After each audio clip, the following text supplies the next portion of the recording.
So the best part of this sandwich is the garlicky Caesar dressing that I'm going to make for it. First, I'm going to start with garlic. Right into the food processor. Okay, next, 2 tablespoons of chopped parsley. I'm not going to chop it all that fine because it's all going to get pureed in the food processor. Okay, that's about 2 tablespoons. Right in the food processor. Next thing is anchovy paste, critical for Caesar dressing. 1½ teaspoons. Anchovy paste gives this really great flavor. 1 teaspoon of Dijon mustard. Just process that until the garlic and the parsley are minced.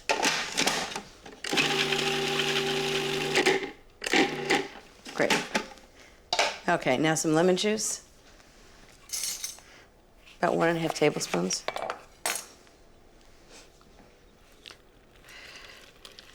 Just a splash. Okay. 1/2 cup of mayonnaise.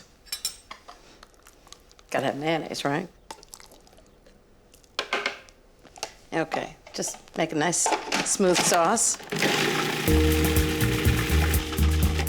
And that's Caesar dressing. So first, I'm gonna slather this sandwich. And the toasted bread really is gonna absorb all this great sauce. Okay, time to layer the sandwich. First, I'm gonna start with a layer of baby arugula, if you can find it. It's nice and peppery, it's great with this. Okay, the next thing is sun-dried tomatoes. This is gonna make about 5 or 6 sandwiches. The next thing is Parmesan cheese. So I'm just gonna shave it right on the top. It's about 2 or 3 ounces of Parmesan. I mean, you can use grated Parmesan, but I think it's so much nicer if you have like a whole slice of it. Right on top. Next is the cooked pancetta, right down the middle. It's really crispy like bacon. It has so much more flavor. So the next thing is the chicken. So I'm just gonna take the skin off.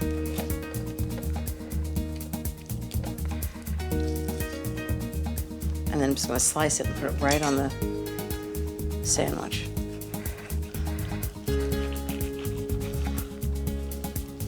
I think it's extraordinary what a difference it makes when you roast chicken rather than poaching it. It really changed my cooking enormously. Then just slice it, however you like. Okay, right onto the sandwich. Just right down the middle. This is some big sandwich.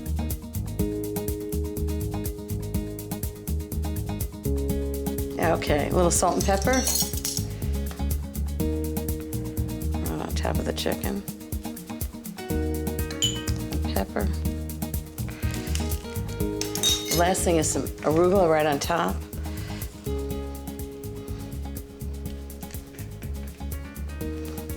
Put the top on. And put it on the board. And just slice it in sandwiches. Oof, this is gonna be really good. I don't know if we'll get any work done. It'll be delicious.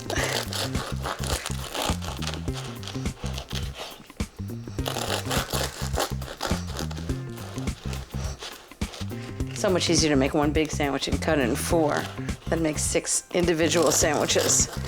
Okay, onto a platter. And if you can believe it, I'm gonna make another sandwich, smoked salmon and egg salad tartine.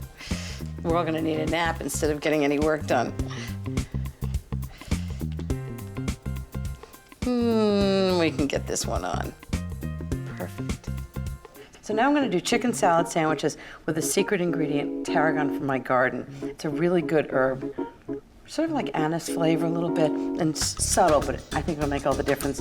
Chicken salad sandwiches. So first I've got chicken roasting in the oven. I just roasted chicken breasts, skin on the bone, 35 minutes, 350 degrees, and they're just perfectly done. So the first thing you need is celery. It's really traditional with chicken salad. It's got a nice flavor, a nice crunch. I need about a cup of celery.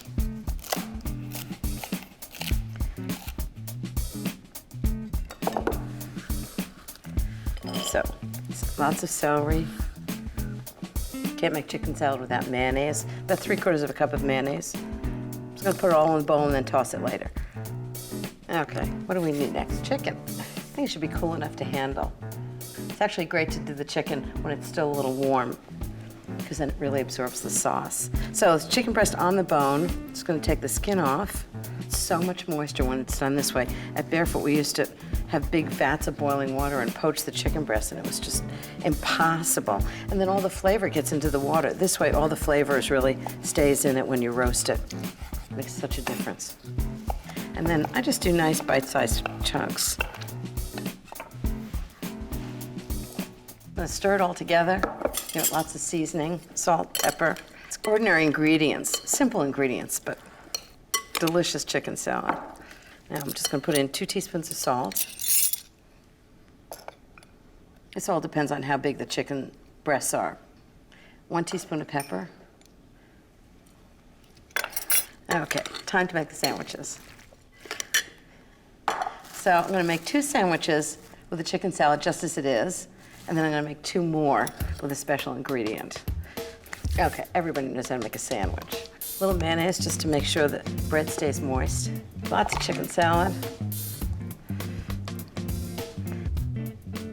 I always like something green on the sandwiches, so a little mesclun mix would be great. Some kind of lettuce. These are great because it's all washed mixed greens. Okay, put the lid on top. Cut them in half. So everybody in the office has a half a sandwich. I'm gonna keep one so I can taste it too. So this is A. I'm gonna tie this up. So I'm gonna add tarragon to the chicken salad, which is really subtle, but it's very good with chicken. It doesn't overpower it. Something like rosemary would really overpower it. So just take the leaves off, give it a rough chop.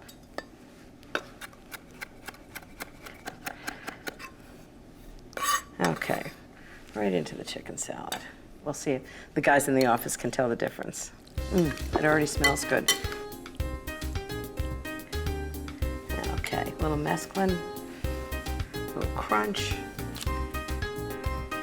Put the tops on, cut them in half. Okay, I'm gonna wrap them up. I'm gonna mark them B, and I'll see how the test goes. I've got beer from Montauk.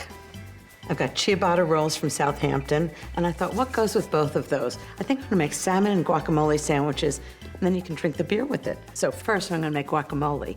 I need 2 avocados. They have to be really ripe, and I like Hass avocados, which are these brown ones. Okay, next is lime juice. I've got a 1/4 cup of freshly squeezed lime juice. This is what keeps the guacamole from turning brown, so you really want to just toss it together. Next, 4 scallions and a 1/4 cup of red onion. They'll have lots of heat. Have a tablespoon of jalapeno pepper. You can make it as hot as you like. 1 teaspoon of garlic. I always put garlic in guacamole. Teaspoon of salt. Half a teaspoon of pepper. I'm just gonna mash it together with a fork. Okay, and I'm gonna oil the salmon and then salt and pepper it. And what I'll do is I'll just sear it in the pan. It's a dry pan, you just wanna oil the fish so it doesn't stick to the pan. Okay, salt and pepper. Salt. You wanna season it really well. What I'm gonna do is sear it in the pan, and then what I'm gonna do is put it in the oven, and it comes out sort of crisp on the outside and perfectly tender on the inside. Okay, so I'm gonna put the salmon in, skin side up, for 2 minutes. And don't move it at all, so it forms a crust. I'm gonna cook it for 2 minutes on this side, then I'm gonna turn it, cook it 2 minutes on the other side. So it's really important with fish, it is with chicken, with anything, to let it rest. So I'm gonna put it on the plate and just cover it with aluminum foil and let it rest for about 10 or 15 minutes. And all the juices get back into the salmon that way. It's really important to undercook it a little bit because it's going to keep cooking while it sits. And I want really tender, moist salmon. Okay, next I'm going to toast the ciabatta bread. So I'm just gonna cut these in half. I just think with bread in a sandwich, it's always nicer to toast it. Just gives it better texture, better flavor.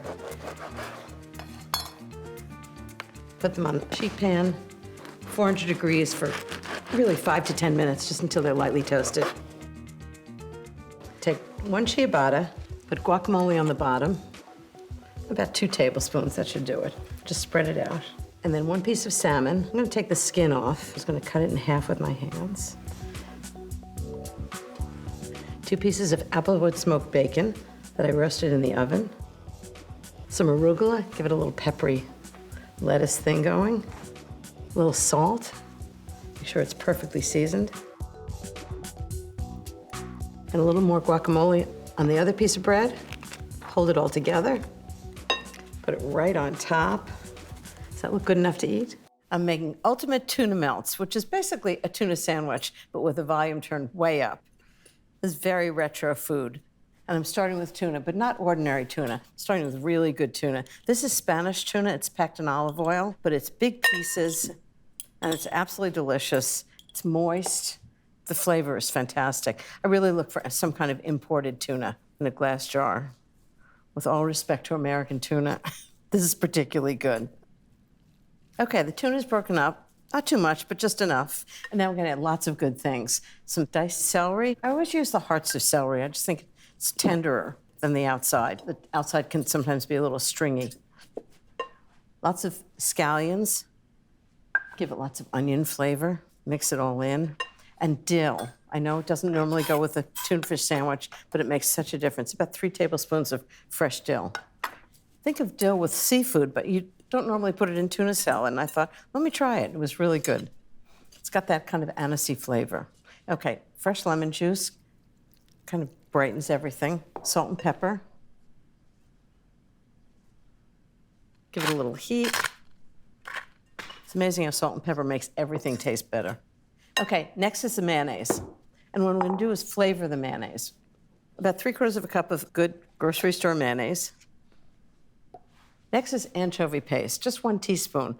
I know, there are a lot of people that don't like anchovy paste, but it just gives a little extra depth of flavor and you don't know it's anchovies. Okay, this is gonna go right into the tuna. I mean, so far, almost everything has been in your vegetable bin or your pantry. I'm gonna mix this in. This is just comfort food, weeknight dinner, perfect thing to make. My mother always used to make us tuna fish sandwiches when we were kids. Trust me, it didn't taste anything like this. These are so much better. Okay, tuna salad's done. I'm just gonna pile it on 4 pieces of toasted white bread. So that's the tuna, next is the cheese. So I've grated some Emmenthal, it's Swiss cheese. It's got a really good nutty flavor. I love it, and it's gonna be really good on this. I grated it so it melts a little better. I like the way it looks. I like the way it melts. I like the way it tastes. It's all good. I don't want to see any orange slices on this. You want all the ingredients to have as much flavor as possible. Each thing has to earn its place in the recipe. Okay, into the oven under the broiler, just for 1 or 2 minutes, just until the cheese melts. I want the tuna still to be cool. Watch it really carefully.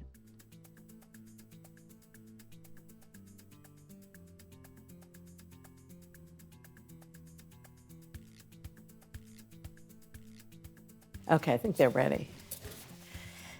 Oh, this looks so good. Okay, tell me these aren't the best looking tuna sandwiches you've ever seen. I love these. And I'm not even a tuna melt aficionado, but these are really good. They look kind of gooey and cheesy and tuna fish. This is perfect retro food for a weeknight dinner.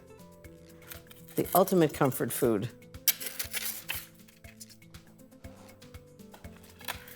And because I can't ever leave well enough alone, I'm just gonna put a little microgreen on top. It's like a little peppery salad. It just kind of freshens the whole thing. I think you can find them in any grocery store now. It's like having a salad with your tuna melt. And I have to say, it looks better. So I think I'm gonna make croque monsieur, which is like a French ham and cheese sandwich. So the first thing I need to do is make a roux, which is a white sauce. I need 2 tablespoons of butter. Melt that.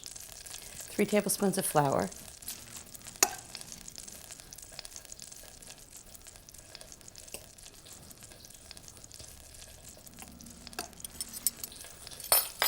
And you just dump the flour in all at once. Cook it over low heat, just for about a minute or two, until the flour is a little bit cooked. White sauce is a really convenient thing to know how to make. It's great for thickening things like chicken pot pie. It's great in gratins. Now what I'm going to do is add 2 cups of scalded milk. That's milk that's heated just below the boiling point. And just cook that until it thickens. Just stir it the whole time so it doesn't burn. Okay, it's thick. Just below the boiling point. So now I'm going to add a teaspoon of salt, half a teaspoon of pepper, and a pinch of nutmeg. It's classic in white sauce. Half a cup of Parmesan cheese, and half a cup of grated Gruyere. And it's all just going to melt together in this sauce. So it's really nice cheese sauce with lots of flavor because the Parmesan and Gruyere taste very different. It gives it a real depth of flavor. This looks good. Okay, now I'm going to assemble them. So what I've done is I've toasted the bread, taken off the crust, and I baked them at 400 degrees for about 5 minutes, turned them, and baked them another 2 minutes, and they're ready to go. Now, what I'm going to do is put a little mustard on one side. Croque monsieur is a classic French lunch, and any good cafe in France has croque monsieur, or croque madame, which has, it's exactly the same thing with a fried egg on top. So get it thinly sliced, a really good, either baked Virginia ham or a Black Forest ham, something like that. And then sprinkle some Gruyere right on top.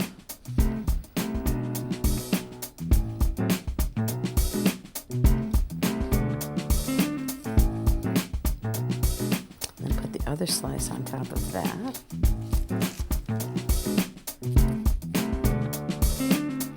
A little bit of the cheese sauce.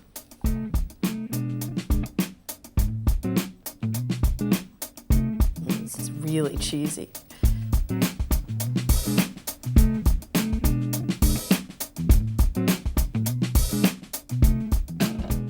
More Gruyere on top.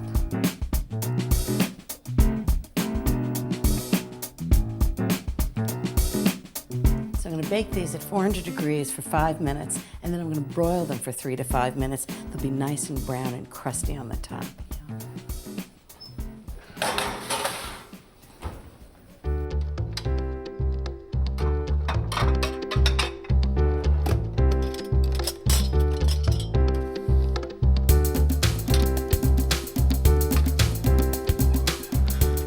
Hot from the broiler. They don't look bad, do they? Lunch is ready. This is my idea of what a business meeting should be. So how about a croque monsieur, which is a French ham and cheese sandwich. If it tastes as good as it smells. I hope it does.